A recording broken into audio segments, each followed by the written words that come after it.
Hello and welcome to the Beauty Chronicles. I'm Meredith Jones, a professor of gender studies who loves popular culture. And I'm Carla, Meredith's trusty sidekick. In these Beauty Chronicles, we discuss all sorts of fascinating and sometimes grotesque things to do with cosmetic surgery, media, popular culture, celebrity, and much more.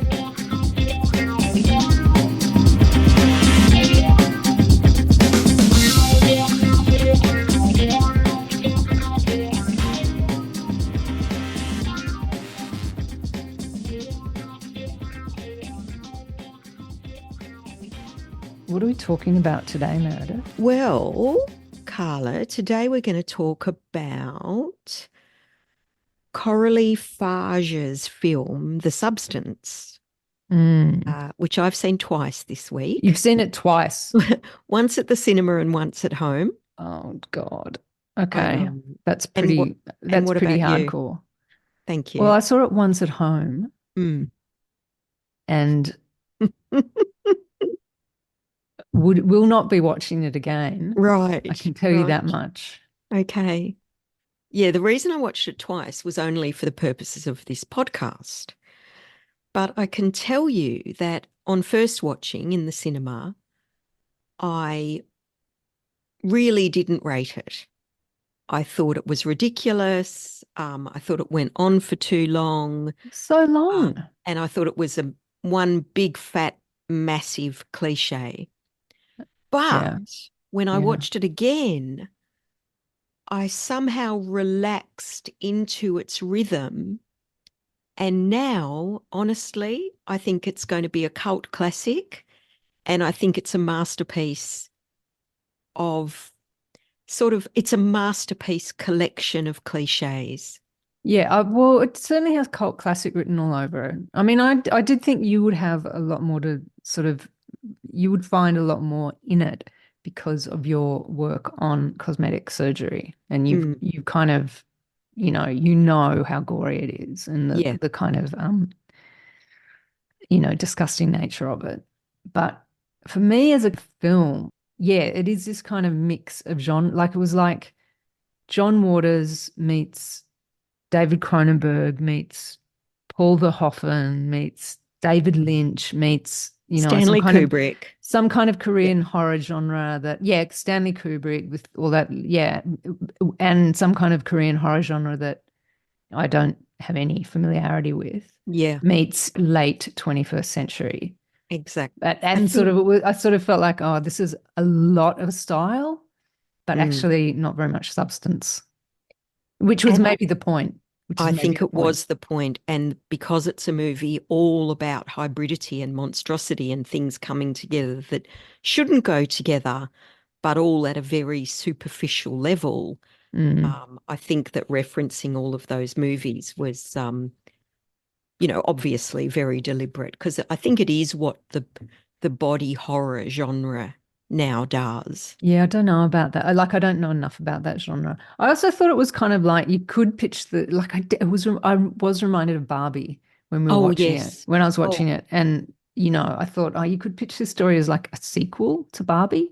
Absolutely. Maybe an ironic one or like a reply to it, but it just felt like, this is in the same realm as Barbie, but just this kind of, instead of the sort of uber glossy, happy, pink, everything's perfect, it was more a descent. Although the Sue characters' workout sessions were very, very Barbie, uber happy, pink, etc. They were like Barbie on steroids, if there's such a thing. Yeah. I agree with you. Its message in a way was the same as the Barbie film's message, which was this sort of pseudo feminist, just don't have cosmetic surgery, just love yourself the way you are kind of message, which is very blunt and not thoughtful. I don't think it had that message. Oh. I just think it had a sort of, it was much more kind of nihilistic. You're just trapped in this experience. Like you're just trapped. You can't ever escape. It's interesting that you say that, because that's actually how I felt as well. But I thought that was just me. I thought, oh, that's my interpretation of this message, which is saying, just don't do it. Well, I did feel like just don't do it. But I Mm. also felt like the film was, with its kind of relentless sort of, like, the character couldn't not keep wanting. And Well, once they'd started, they couldn't stop. And it just felt like, I think from what we're saying, and we should warn listeners that this is pure spoiler. So, you know, just we yeah, can't do this we, without I think spoiling. we But should I also think, warn listeners that it's fucking disgusting to watch. Like, it's yeah, a really hard watch. Like, it's gross. it is. It's fully gross. And I Oh, think lots of people who haven't seen it so far will be thinking, oh, it's a film about cosmetic surgery.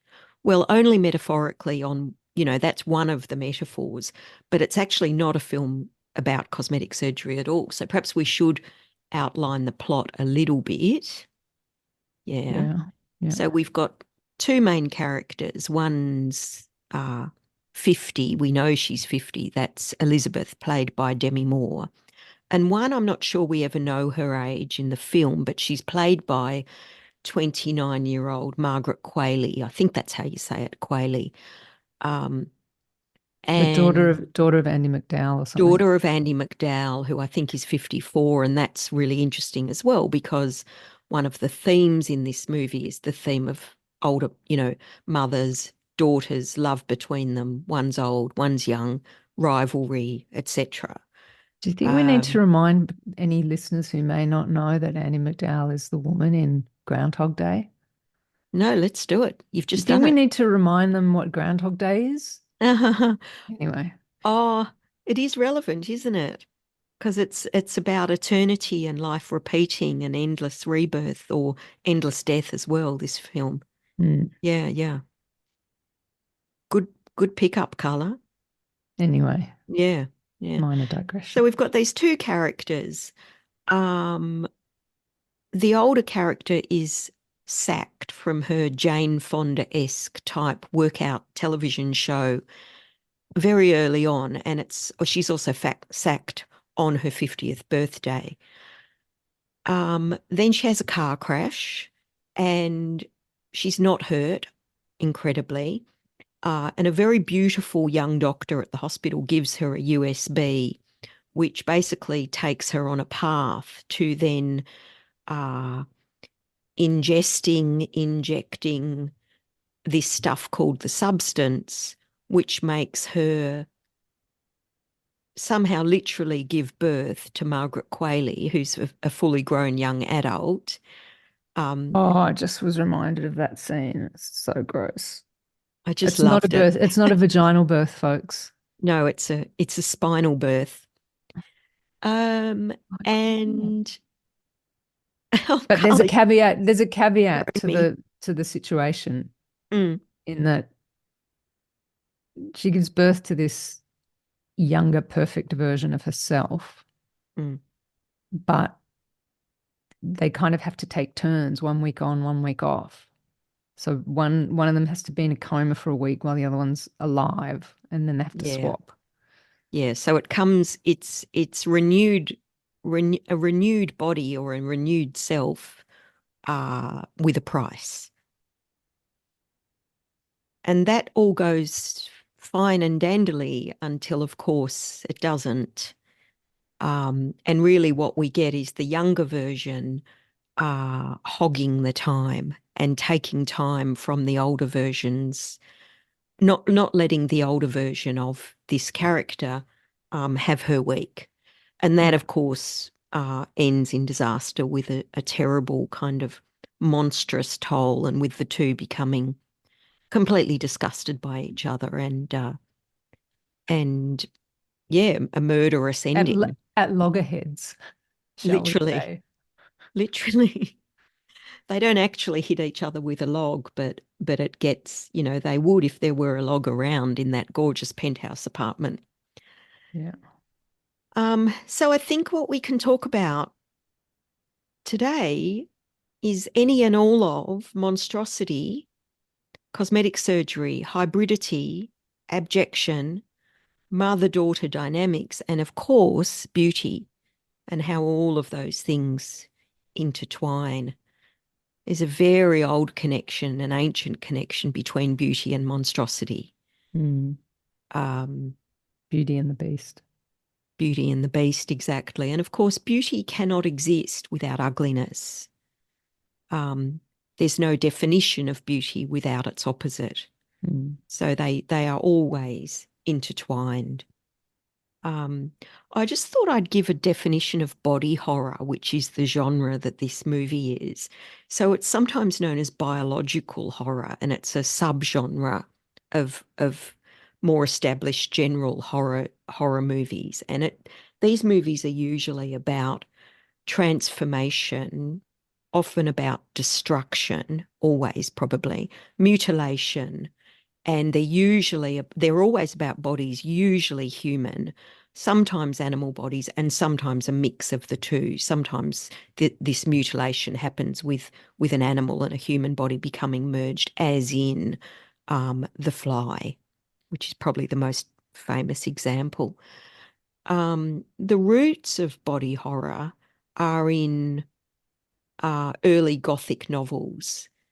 And of course, the most famous of those and the most notable of those is Mary Shelley's novel called Frankenstein, or The Modern Prometheus. We've recently become more familiar with Prometheus in popular culture because of the TV series Chaos. So Prometheus is the narrator in this show that probably a lot of people have watched. Oh, And if they yeah, haven't, the one with Goldblum in it. Yes, Jeff Goldblum plays Zeus. He plays the Mm. god Zeus. It's a fantastic series. I really recommend. And sadly, it's not going to have a second series. So that's really sad. But it's a great series based on various stories from Greek mythology. So Prometheus is a human who steals fire from the gods and gives it to humans. Zeus then punishes him for eternity by chaining him to a cliff and having an eagle come to pluck out his liver every single day. I guess Like it would, the liver grows back overnight. I don't know the exact. yeah. Look, I'm not a doctor. I can't say. You're not that kind of doctor anyway. I think if you're Zeus, you can make the liver do whatever you want it to. Yeah. So the liver grows back. The eagle comes back and plucks it out, and yeah. So the subtitle of Mary Shelley's Frankenstein is The Modern Prometheus, and that book really is about man playing God. But remember, the man playing God is Frankenstein. So people think that Frankenstein is the name of the monster. Mm. The monster in that book actually has no name. Mm. He's never given a name. Frankenstein is his creator. So Frankenstein is the kind of Pygmalion, the Prometheus, the person who's kind of violating natural laws in order to create this abject hybrid monster. Yeah. So that's a kind of a bit of background of where body horrors come from. There's a bit more interesting background around Mary Shelley and that Frankenstein novel, because Mary Shelley was nothing if not completely intertwined in mother-daughter dynamics Mm. and in the interplay between life and death, especially as connected to birth. So her own mother, who was the very famous feminist Mary Wollstonecraft, died just a few days after Mary was born. So she grew up motherless. She did have a stepmother with whom she had a fractious relationship.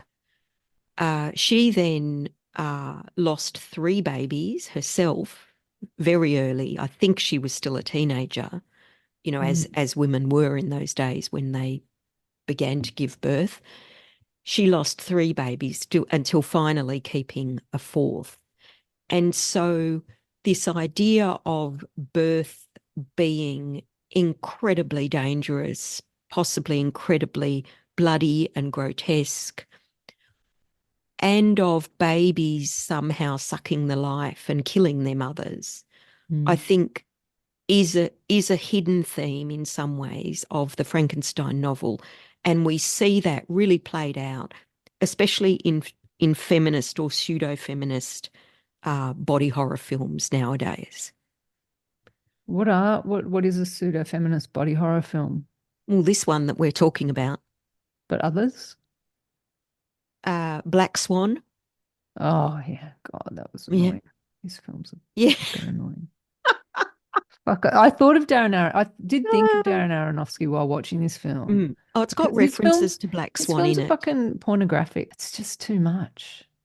Like Requiem for a Dream, like the end of this kind of revelry in the mania of the female Yeah, in I this have no pornographic enjoyment way. of his films. I didn't enjoy Black Swan. I Stupid. did have a lot of enjoyment of The Substance, though. I think it's full of humor, it's full of joke. And honestly, I was laughing out loud by the end. Even the first time when I didn't enjoy it, I was still laughing. I was And the definitely second time laughing. I was like on the floor laughing. It's making fun. For Exactly. sure. Like there is, Exactly. that's where the Paul Verhoeven element comes in. High camp, Absolutely for high camp. sure. Yes, yes. Oh, it's just one more thing I wanted to say about the name. It's because back onto Shelley and Frankenstein. Frankenstein is the name of the creator, of the so-called scientist, not the name of the monster. The monster never has a name. But in The Substance, I think it's quite significant that at the end the monster has a name. And names are really important. Names, that font, whatever that font is, you'd know color, that the names come up in, they fill the whole screen. So we get Elizabeth Sparkle filling up the whole screen, that name, and later on we get Sue, who's her younger self, filling up the whole screen. And then right at the end, we get this extraordinary name, which is Monstro Elisasue, filling up the screen again. And so this hybrid creature that's created by the end, that's a mix of Elizabeth and Sue and God knows what else, just the substance, I suppose, has a name. And somehow to me, that I think that's really powerful because it's not, because one of the things we do with monsters in order to control them and understand them is we name them. I think it's also a film about being incredibly lonely in a big city, but also in ourselves. It's kind of about existential loneliness, probably giving it a lot more depth than that I'm necessarily comfortable with. But, Frankenstein's monster says to Frankenstein, "Accursed creator, why did you form a monster so hideous that even you turned from me in disgust? My form is a filthy type of yours, more horrid even from the very resemblance. Satan had his companions, fellow devils, to admire and encourage him, but I am solitary and bored." And in this film, the substance is kind of characterized as male. I think we see male hands creating it in those black rubber gloves, and voice on the end of the telephone when the substance is ordered is a male voice. And this voice says towards the end, I'm not sure if the voice is saying it to Sue or Elizabeth, but he says, "Would you like to stop? You go back to being just you on your own." So it's very much, I think, about, He says it to Elizabeth. says it to Elizabeth. Yeah. Yeah. I think she's the only one who, Sue does ring the substance to complain, but not to actually say, "I want to end this." Yeah. And I think Monstro Elisasue is deeply, deeply alone, incredibly alone, although she's in a crowded room, in that kind of third last scene. Totally. She's in, yeah, Good God. yeah. No one wants to go near her. Well, they actually want to kill her. Yeah, they're yelling, shoot her, kill the monster. Yeah. Yeah. So speaking of killing the monster, I want to talk about Demi Moore. Oh, yeah. Okay. Yeah. Yeah. So we have, when I say we, obviously, I mean, people who have grown up with this kind of Hollywood cinema. Mm. And we have a cultural kind of filmic memory of Demi Moore because Mm. she made her first movie at 19. So she's been and she's now 51. So she's been a Hollywood star for a very, very long time. Yeah. And And in her day, she was huge. Like she was big, major box office mm, because she was really hot. I That would was, argue she's still really hot. yeah, but yeah, sure. Yeah, But yeah, she's also, there's been sort of a life she's had off screen, which I think, absolutely. And you I know, I kind want of, to talk. What's your kind of take of that life off screen? What's your well, memory of she's it, just kind Carla? of cut more as a tragic figure, really, in that life off Okay, screen. For okay, me, yeah, anyway, like okay, just, that's interesting. Is that because of her relationships or her yeah, just cosmetic because of, surgery or? it's because of the relationship stuff. Okay, yeah. It So just those kind of, relationships, she's had two major relationships, that I know of in her mm, life. One was with Bruce Willis, who was mm, 9 years her senior. She mhm, had three children with him, three daughters. And then the other was with Ashton Kutcher. Is that how you say his name? And he's mm, 15 years her junior. mm, Now, the 9 year difference between her and Bruce caused no controversy whatsoever because it was mm. the man who was older. But the 15 years difference between her and Ashton was massively commented on, and Man, I nobody ever thought stopped commenting on it. it's funny because I thought it was more. Like 15 years to me doesn't seem like very much at all. Exactly. Exactly. I mean, Madonna's now with men 30 years her junior. Share. Cher, what is it, 40 years her junior or something. But back in the day when Demi was hot stuff, as you say, Carla, or just post her being hot stuff, that 15 years difference between her and Ashton was seen as a century. So again, we've got this cultural memory of her kind of being involved with things that are sort of too old for her, Mm. culturally, and things that are too young for her, with her overstepping these boundaries in both Yeah. I mean, directions. kind of taboo stuff. Like Exactly. she was on the cover, she was famously on the cover of Vanity Fair when she was pregnant and she was naked. It was an Annie Leibovitz Yeah, photo, but and that was she was body painted. Yeah. that caused a huge fuss. It did, and it really would not anymore. But she started that trope of the pregnant nude woman on the cover of Vanity Fair, and we've now had Rihanna. Who else has done it? Rihanna. It just Never seems seen such a cliche. Oh, I'm pregnant. I'm a movie star. I must go on Vanity cover of Vanity Fair nude. The other thing that we now think of in relation to Bruce Willis is that he has this very rare form of early onset dementia. And that's something we absolutely associate with decline and degeneration and old age. Mm. So, and then we're also looking at Ashton Kutcher, and Demi's kind of somewhere in the middle of that. So, frankly, I don't think she could have been better cast. Absolutely brilliant casting. Absolutely. Whoever thought of that, I give them a medal. They get a gold medal right now. And then the other cultural knowledge we have of Demi is around all of her cosmetic surgeries. So she began with a boob job that I think she had around 1993. I think she didn't have it in Ghost, but she did have it by Striptease, and she might have had it in Indecent Proposal.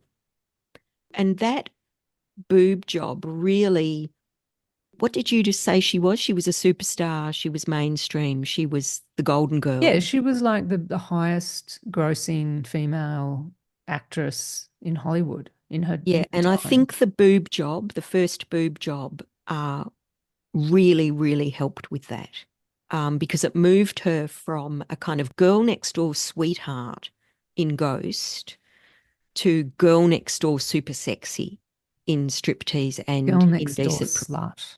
Yeah, yeah, fantasy, Yeah. full fantasy. Exactly, exactly.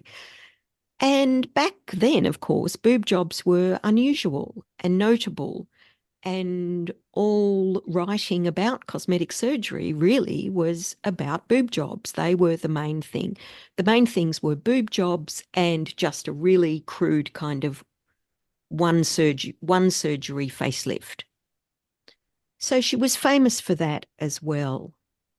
Um, so I think it's really interesting that we bring to this movie all of that knowledge. Demi knew, and the director told her that she would be shot in very unflattering ways for this movie. And she certainly is. So every wrinkle, every bit of cracked skin, every sag, cellulite is Of not which, kindly lit. but I might add, it's not revolting. Exactly. Like it's not, I liked seeing that. There's nothing grotesque about it either. Dare I say that to you and me, Carla, Demi Moore's nude body was absolutely beautiful, Yeah. right? I Yeah. I would very, very happily look like that. But maybe, maybe much younger women who are much more focused on Instagram and TikTok would Yeah. actually, in some ways, look at her body and think, I don't want to look like that. But that's why I think I didn't. There's part of me that just kind of thought the film was a bit stupid because I just am almost so dismissive of people who are young and obsessed with looking so weirdly perfect. Like, just doesn't make sense to me. But I'm not of that generation, and Exactly. That's I that's don't. us talking from our generation. And I agree. Personally, that huge bum, huge lips look is a big turn off for me. But it simply is not for people in their 20s. Mm, Yeah, it's the opposite. So that first nude shot of her, I just loved it, but I did notice that in terms of contemporary kind of TikTok, Instagram aesthetics of beautiful bodies, she has quite a saggy bum. She has a slack abdomen, and her nipples are not these sort of pneumatic nipples. I mean, clearly mm, she's had the first boob job is now removed. She currently has breast implants in, but they're these very sort of modest ones. Her nipples look like they have nurtured three babies. yeah, yeah, yeah. And Margaret Qualley's nipples do not look like that. Oh, Mm. by the way, though, Margaret But Qualley's wearing breast prosthetics in yeah, this. yeah, yeah, they Yeah, weren't yeah. real. No, so we don't know what her nipples really look like, but Yeah. that's not the point. Yeah, you don't in the film when you're watching it know that they're prosthetics. Yeah, exactly. So I guess, one of the things I really noticed connected with my own research about cosmetic surgery and the updates that I'm doing at the moment is that when I first began writing about cosmetic surgery, it was really all about breasts. In Mm. terms of body work, it was about breasts. And now it's not. Now it's about bums. Mm. Bums, bums, bums. And this film was all about bums. There were Mm. very few close-ups of breasts. Mm. I'm sure I could do But there were a lot of breasts though. there were a lot of breasts, but I bet that if I did an actual count Yeah. of the number of close-ups of bums versus close-ups of breasts, the Oh bums yeah. would I far don't think there outweigh. were any close-ups of breasts. No, they were more whole body shots. Yeah, yeah. Yeah, Yeah, full frontals. yeah. So this is a bum film, not a breast film. Hmm.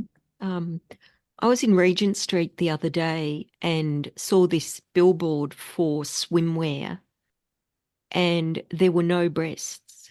Mm. It was all bums It's all about what you're wearing on your on your lower bum, half. on your ass, not your Yeah. boobs. Yeah. Demi's also had a lot of face work, and Hmm. that's in our cultural imaginary too. Anyone Hmm. who's really interested, watch Dr. Gary Linkov on YouTube, Linkov. He does a kind of quite neutral commentary on Demi's face work over the years, like through her entire career, and it's really, really interesting. And it made me think, many parts of the film made me think of certain aspects of certain moments in cosmetic surgery. So I definitely thought about Linda Evangelista, who, as we know, is a supermodel, has this incredibly beautiful, quite unusual face, and had cosmetic surgery go wrong about 7 or 8 years ago. And what it did was it caused all these big, big lumps, big hard lumps, not in her face, in her body. And the way she walks on the catwalk now, or does anything, is in a big loose garment, with this beautiful face on top. Although we don't really have any visual evidence of these lumps, we've got a lot of interviews with Evangelista where she talks about her body being all lumpy.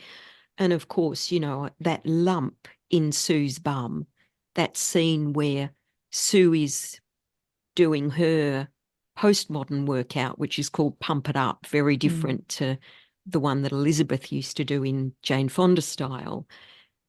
And then, as one of the early sort of nightmarish scenes, this lump appears on her buttock.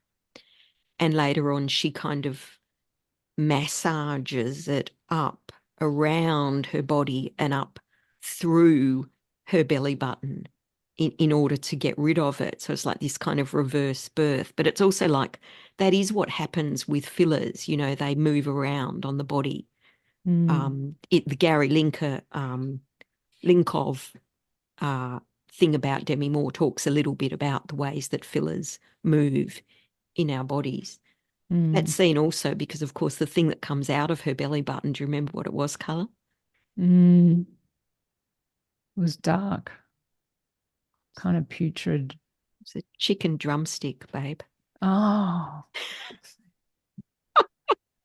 I'd put that out of my mind. I know, you've blocked it out. What's funny is I thought it was kind of, because I'd seen very little promo material about it. I'd Me seen neither. maybe Demi Moore interviewed a bit, like in the back. Like I don't think I watched the whole interview.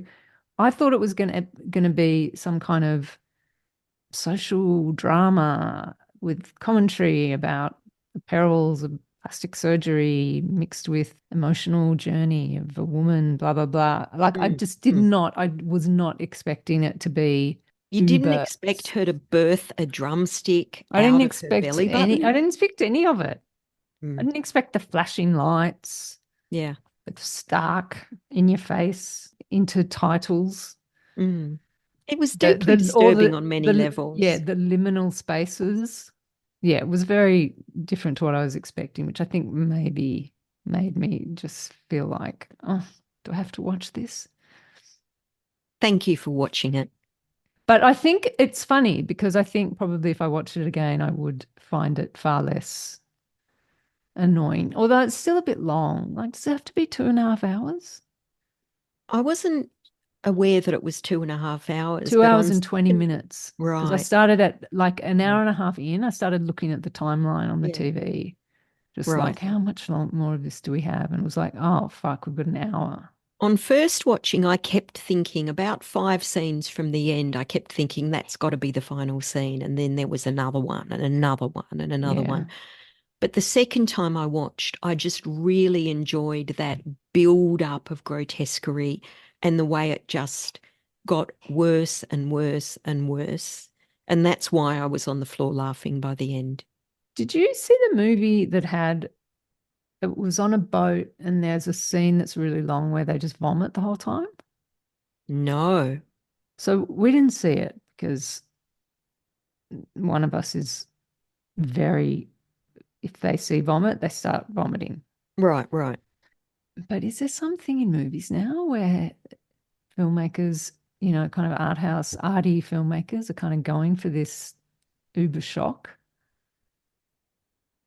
There probably is. There's also, I think, something in our culture in general. They're trying to get more eyes on their product? I mean, if you think about pornography, what was pornography when I was in my 20s? Pornography was nudity and intercourse that you didn't really see any detail of. Mainstream pornography, right? Hetero mainstream pornography. Nowadays, I don't even want to say on this podcast what, I mean, I can. Mainstream pornography is choking, it's visceral, it's every single orifice. All the orifices are hairless, so you can really see what's going into what. And it's kind of beyond gynecological. It's almost people turned inside out. So, and theorists of pornography say that it has had to up itself because people are only turned on by, what's the word? By the novel. Yeah. By the taboo. Yeah. So once something becomes normal, it's not a thrill anymore. Yeah. Yeah. So I think it's a general cultural thing, Carla, which is why I really love slow films that are sort of about nothing. And like a beautiful film I saw called either Planet Janet or Janet Planet. Slowest film I've ever seen. Yeah, nothing taboo or thrilling about it, but absolutely beautiful. Anyway, should we talk a bit about monsters? Monsters are really important probably in every world, but particularly in the cosmetic surgery world and obviously in the film world. And this is partly because they're both abject and hybrid. So we need monsters, for example, in the cosmetic surgery world. We need people who we can name as the monsters of the cosmetic surgery world so that our own cosmetic surgeries look normal and feel normal. And we can say, oh, but what I've had done is just natural. You know, it's just enhancing what's natural. Whereas what she's had done, that's disgusting. Like she's a monster. So now it's worth noting that Demi Moore has at different times been a monster of the cosmetic surgery world. She's a really interesting person who goes in and out of monstrosity when it comes to cosmetic surgery. And a lot of it depends on how successful her latest movie has been. Yeah. So if she's had a successful movie, people are saying they are either ignoring her cosmetic surgery very politely, or they're saying she's done it right. When she has a flop of a movie, people are saying, what a monster, she's done it all wrong, etc. What's one of her flop movies? Well, I can't remember, but I did look at her list of movies and she's got a huge list, and most of them never kind of got much mention.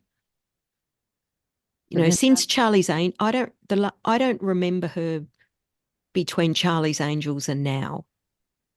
But how do you know that what people are saying about her after a flop, if you don't know what the flops are? Yeah, that's true. I mean, I'm assuming that whole kind of period post Charlie's Angels up until now, what I've noticed is that she always comes up as monstrous cosmetic surgery on social media, in other media, etc. And of everything I read, except for one or two articles, everything I read about the substance and Demi Moore's role in it ignores her cosmetic surgery. Yeah, it's a polite ignoring now. Now, you know what I think this director could have done that would have been really, really out there and really pushed it? And she didn't do it.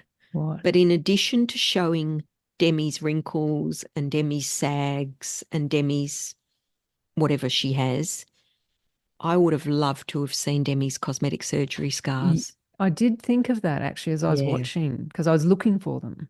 And well, they're there, but I can't really see them. They could easily have been highlighted, focused on, lit, so that they were. Maybe that was in the contract. Maybe it's a step, but that's a step too far.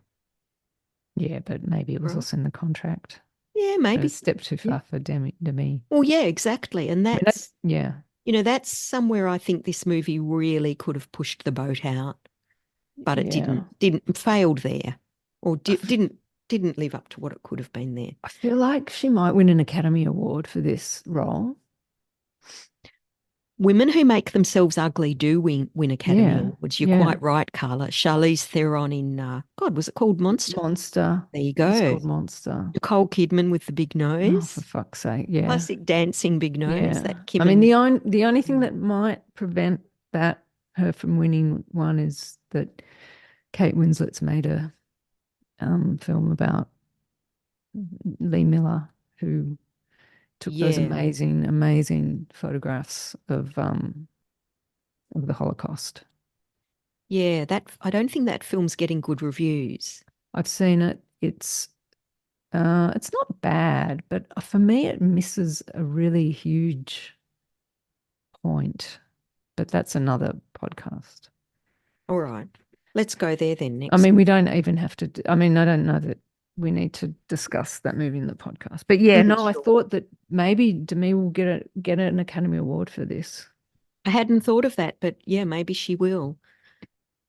Right. So I think the other thing this film's all about is what I've called makeover culture in a Hmm. lot of my research. And it's really obvious, that we do live in a culture where the kind of continual demonstration of working on yourself and making yourself something better is a kind of primary, not a drive, not like a Freudian drive, but it's a primary cultural pattern at the moment. Um, and even the film, I think the substance is sold as being the substance is promised as being creating for you a better version of yourself. I mean, the substance was very much a brand, and there was an unboxing of it. Oh, yes, the unboxing. It was kind of very much inspired by online culture. Yeah, I hadn't connected it to unboxing, but you're quite right. Yeah. And then so it promises that you will become a better version of yourself. And then I thought it was really interesting that right at the end, when we've got Monstro Elisasue spinning and screaming, and the men in the audience are yelling, kill her, shoot her, and they're manhandling her, and they're trying to, they are trying to kill her. And what she says then is, it's me, it's me, I'm the same. And she keeps saying that. And I found that incredibly moving, actually, because Mm. it was like in that moment of the worst sort of ugliness, the worst abjection, the worst hybridity that, that we can imagine in our filmic imaginations, I guess. She's making this kind of cry against makeover culture, like it's somehow a really old-fashioned cry of the authentic self. It's like I'm not Mm. what I've made myself. It's me. It's me. I'm still the same. Well, I thought maybe it was also a kind of recognition that, or an acceptance of the fact that you are a monster. That Exactly. actually the sort of challenge that the central character was not able to overcome was to just accept herself for how she was. But that by the end, it was kind of like, well, she's got no choice now, and she's realized that she is the monster. I think you're exactly right. And I felt for the Is this very the first weight time IAT? that she loved and accepted herself when she first looked in the mirror as Monstro Elisasue. Yeah. It strange. I don't know how the director did that or how the actors did that, but that look in the mirror, and then, by the way, it's a film full of mirrors, Mm. and every time the characters look in the mirror, there's a level of self-hatred and a level of self-assessment there. Yeah. But not once she's Monstro. She looks at herself with love. Yeah. And so, yes, I agree with you. It's only in that almost kind of psychotic manifestation that she looks at herself with love and there's some self-acceptance there. Yeah. Yeah, there was something really beautiful about Yeah. that. Which is also another way of saying it's only when you're psychotic that you can truly accept yourself. Well, in our culture, I think there's an element of that. We're not Yeah. allowed to accept ourselves. Yeah. We're just not. And if we do, then we must be mad. Yeah. Yeah. What did you think of all the sort of metaphors about body as meat? Body as mate? Meat. Oh, Meat. body as meat. Yeah. Oh, So from the sewing I up guess of the the chicken bone thigh, is a bit of that. the drumstick coming out of that was like a kind of cosmetic surgery joined with bulimia. Oh, yeah. That was pretty gross. Yeah. She gets a French, so the Elizabeth character gets a French cooking book Oh, for her that's right. 50th birthday. Yeah, right. And we get these close-ups of the recipes, which are for tripe, Yeah. for faux gras, Yeah, yeah. for turkey stuffed with faux gras. Oh, God. And then she cooks all of these recipes because she's got nothing else to do in her weeks And in eats her them. old body. Yeah. And they're really, really disgusting. It's Blood disgust sausage. too. She also makes blood sausage. Yeah. So it's really, really body as meat. And so these But metaphors are quite labored. yeah, and also the kind of there's part of it that I think is there intentionally to just provoke disgust. The scenes with the men eating the producer of the like the head of the studio eating the prawns and Yeah, like the Dennis Quaid close-ups and character. all the fluids and just like it was there to disgust Yeah. a lot of Men do those things. not come off any better than women. In fact, But probably worse yeah, in this film. the men are just like not real. They're not real Men are, well, no, the characters. women aren't real characters either. And this director deliberately or never has any backstory for any character. So in a way, In any of apparently her not. films. None of her films have any backstory. Um, Whatever. but the men are all mouths and penises. There are so many shots between men where women are seen Yeah. between men's legs. There's an early shot of Dennis, is that his name? Dennis Quaid, Mm, um, pissing. We don't see his dick, but we hear it and we can see him touching it. yeah. The close-ups of him masticating So and, the disgusting. prawns and the sound effects of all of that. The men, and then that pathetic neighbor who's over the Oh yeah, he's road, the funny. pathetic ex-schoolmate called Fred, Yeah. the two vile guys doing the audition Oh who yeah. at one point say that a woman is a great dancer. It's a shame that her boobs weren't in the middle of her face instead of that ugly nose. Um, Yeah. but none They're of sort of those men very are good-looking specimens. They're all no. ugly men and they're They're made to look uglier. yeah, and they're very two-dimensional. Well, they're dicks and mouths Mm, and moronic statements. mm, Yeah, but they're also aggressive, very, very mm, aggressive. They're murderous, mhm. Yeah, yeah. and they are literally murderous by the end when they're trying to kill her. What else? One other thing I was really fascinated by in this movie is that yellow coat. The yellow coat Oh, that she worn by wears every time she goes outside. Yeah, yeah, yeah. It's very striking. sometimes inside. Yeah, it's the same color as the egg yolk. Yeah. So the film opens with an egg separating, obvious, really obvious references to mothers and Mm, daughters, but also to the kind of pseudo-scientific background to the substance and the way mm, that it creates a younger version of yourself through this process of separation. Yeah, so the coat is that a real egg yolk color, or quite a mm, beautiful color, mm, a sunshine, mm. beautiful warm color.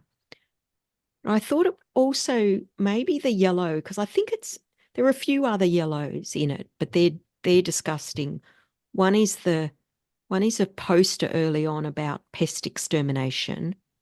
That's Okay. kind of a reference On to the the fly, I think. right, that's on the wall when she's going into the ghetto building that's where she picks a substance up from. That's right. That's right. Yeah. And then the substance itself is a kind of greeny Green yellow. yellow. Yeah, We it's a see bit it being injected, but we also see it being vomited up. So They're the Yeah. kind of yellows. But I thought the coat, because the palette's largely red, white, and blue, which has a pretty obvious connotation, Yeah. apart from Sue's Pink. Barbie pink, the Yeah. palette's red, white, and blue, and then you've got Demi's yellow Yeah. coat.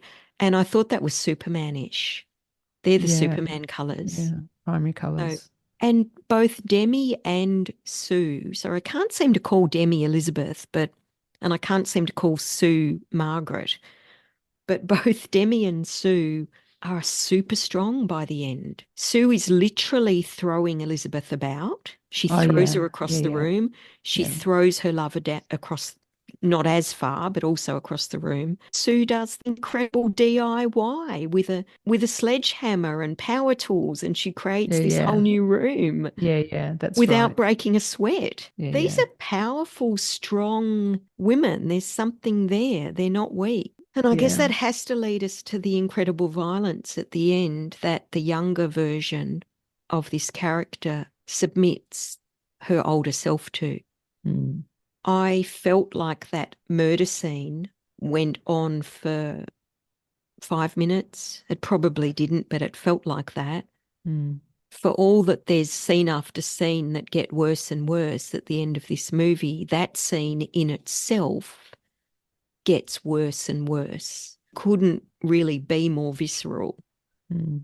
Um, the strangling, the breaking bones, the smashing of the face, and the kicking, the almost Mm. endless kicking of the rib cage. I don't think I watched that Maybe actually. you I might think have I looked had to, away. yeah, walk away from Yeah, the television. yeah, yeah. And it's kind of orgasmic in a really, really sick way. Yeah. It's Yeah, it was the whole kind of cadence of the film is building to this crescendo that then mm, explodes. yeah, yeah, That's, yeah, very sort of horny. absolutely. I Yeah. thought the role of blood was really, really, really interesting. I mean, it's obviously a gore film. It's body horror, so there's going to be a lot of blood of some sort or another. But um, the blood really made sense to me on second watching when the boyfriend says to Sue at the end when she locks herself in the bathroom. That's also kind of an operating theatre. Something like, "Are you having your lady problems? Have you got your lady trouble?" And Mm. so it's also, evoking menstruation and fertility and Mm. all of that. And I I mean, there's mean, a yeah, the scene at the end on the with the monstrous monster, whatever the name is, on stage was a Monstro Elisasue. Monstro Elisasue. It was a bit Carrie-esque. Oh yeah, it was Carrie on steroids, as one of my Yeah. friends said. Which, Yeah. if people haven't seen that, Mm. there's a lot of blood in it. And the wall, I mean, you mentioned liminal spaces earlier on. One of them is that Stanley Kubrick-esque kind of corridor that Corridor. really evokes the corridor in The Shining and the carpet Yeah. in The But there, Shining. yeah, And there are a and lot that of, corridor is drenched in blood at the end. yeah, but there are a Mm. lot of liminal spaces in that movie. It's not just that corridor. Those kinds of spaces are sort of spaces of transition that are empty. Yeah, exactly. Exactly. I want to just mention the idea of termination.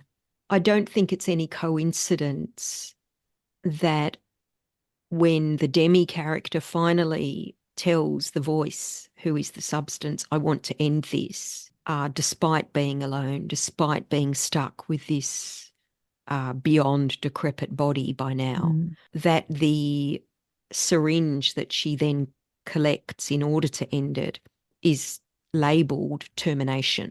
And, God knows what American audiences will make of that with their whole issues about abortion and termination, and God for that matter. But she then terminates the person who is effectively her baby. She kills the Sue character with this injection. And then, of course, changes her mind, misuses the substance yet again for like, the 15th time. And then we get this incredible hybrid that is Monstro, Elisasue.